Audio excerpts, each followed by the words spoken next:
బలహీన వర్గాల సంక్షేమానికి అభివృద్ధికి పనిచేసే చిత్తశుద్ధి కాంగ్రెస్ ప్రభుత్వానికే ఉందని కామారెడ్డి డిక్లరేషన్ కి కాంగ్రెస్ కట్టుబడి ఉందని సీనియర్ కాంగ్రెస్ నేత అలాగే మాజీ ఎంపీ వి హనుమంతరావు స్పష్టం చేశారు. ఇక గాంధీ భవన్ లో ఆయన మీడియాతో మాట్లాడుతూ స్థానిక సంస్థల్లో బీసీల రిజర్వేషన్ 42% పెంచేందుకు ప్రభుత్వం సిద్ధంగా ఉందని అన్నారు. ఇక బీజేపీని విమర్శించే హక్కు బీఆర్ఎస్ కు ఉండవచ్చేమో గానీ కాంగ్రెస్ ను విమర్శించే హక్కు బీఆర్ఎస్ కు లేదని అన్నారు. ఇక బీసీలకు అనేక అవకాశాలు కాంగ్రెస్ ఇచ్చిందని తెలిపారు.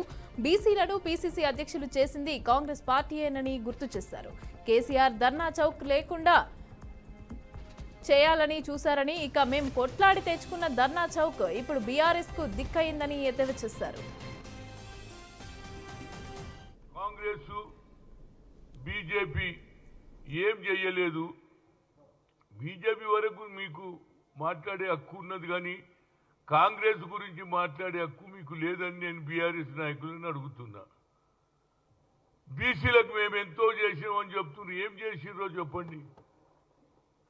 ఇందిరాగాంధీ నుంచి ఇప్పటి వరకు సోనియా గాంధీ వరకు కూడా బడుగు బలైన వర్గాలకు ఎక్కువ అవకాశాలు ఇచ్చిన కాంగ్రెస్ పార్టీ అంటే అది కేవలం సోనియా గాంధీ నాయకత్వంలోనే జరిగింది. ముఖ్యంగా ఆంధ్రప్రదేశ్లో ఇప్పుడు విడిపోయిన గతంలో నేను పిసిసి అధ్యక్షుడిగా కాకముందు డాక్టర్ మల్లికార్జున్ గౌడ్ అయ్యాడు, ఆ తర్వాత నేనయ్యాను, ఆ తర్వాత డి శ్రీనివాస్ 2 సార్లు అయ్యాడు, ఆ తర్వాత కె కేశవరావు అయ్యాడు, అదేవిధంగా ఆఖరుకు పొన్నాల లక్ష్మయ్య కూడా అయ్యాడు.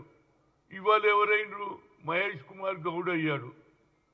లెక్క చూస్తే నా తర్వాత మస్జిద్ తులసిదాస్ కూడా అయ్యాడు. మేమందరం ఇప్పటి వరకు 6-7 బీసీ అధ్యక్షులను చేయగలిగినాం.